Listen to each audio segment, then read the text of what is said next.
Hey guys, Jonathan here, and it is official, this is the iPhone 7.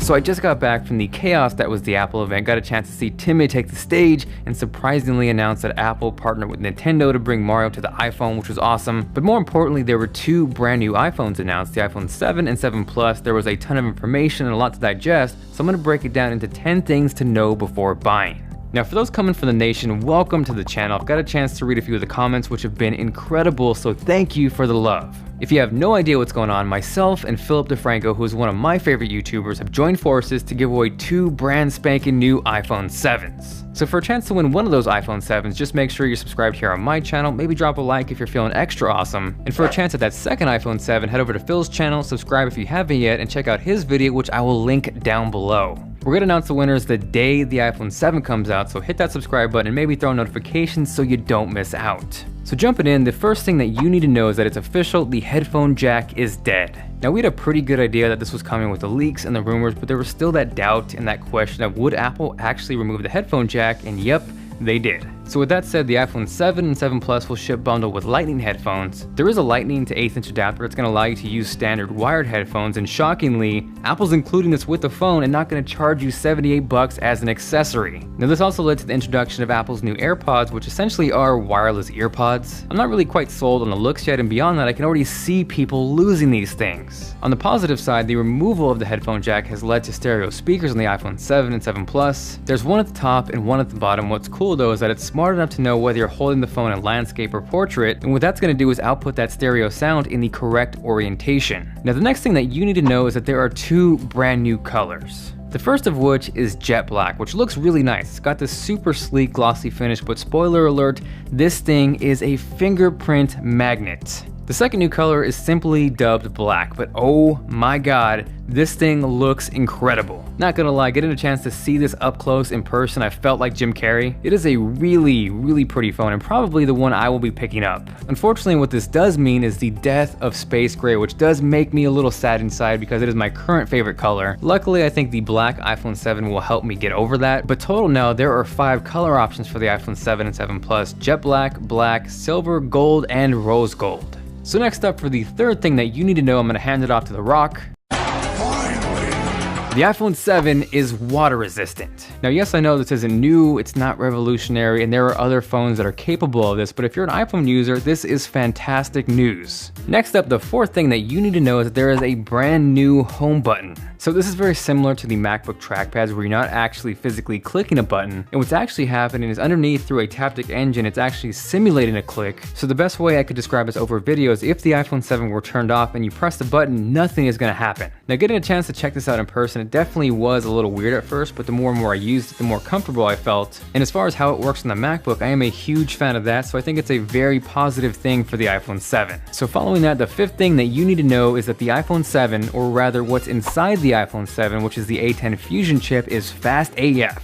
Now this is a quad-core chip, but the way Apple explained it, it's more so a pair of dual-core processors, one high-performance pair and then one low-performance pair that switch off back and forth depending on how you're using your phone. Regardless though, it is 120 times faster than the original iPhone. It's rocking a 6-core GPU, and getting a chance to see gaming and graphics up close and personal, it looked really good. What's also cool is obviously it is going to be faster than the previous A9 processor, but what's awesome is that it's doing this at 2/3 less power. So next up at number 6 is that the camera should be insanely good. With the iPhone 7, you're getting 12 megapixels on the back and 7 on the front. What's awesome though is the iPhone 7 now includes optical image stabilization, which was something missing on the iPhone 6s and 6. I got a chance to briefly check that out, and it wasn't the craziest environment, but it did seem to work really well. On top of that, you get an f1.8 aperture, quad LED flash, and while it really wasn't the best environment to actually take pictures, getting a chance to look at some of the pictures that were supposedly taken on the iPhone 7, those looked really good.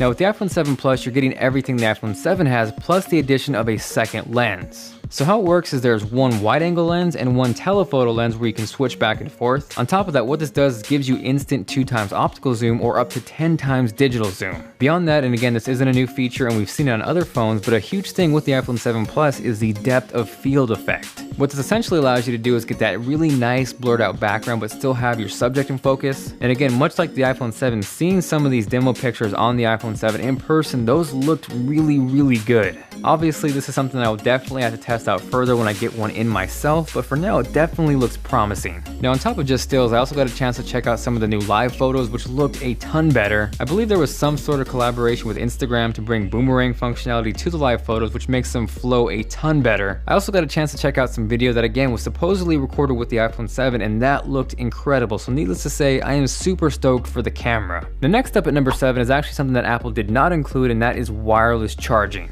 All the rumors about the headphone jack, the water resistance, the colors, those were all spot on, but the speculation about the iPhone 7 charging wirelessly didn't happen. The next up at number 8 is the fact that the screen is better, but it's the same resolution. Both the iPhone 7 and 7 Plus are 25% brighter and offer a much wider color gamut, and don't get me wrong, these look really good in person, but the resolution has remained exactly the same. The iPhone 7 is rocking a 4.7-inch 1334 by 750 display, while the iPhone 7 Plus keeps the same 5.5-inch 1920 by 1080p display. There really wasn't any expectations for a higher resolution display. I kind of hoped Apple would surprise us, but as of now, we're not going to see anything higher resolution until the next iPhone in 2017.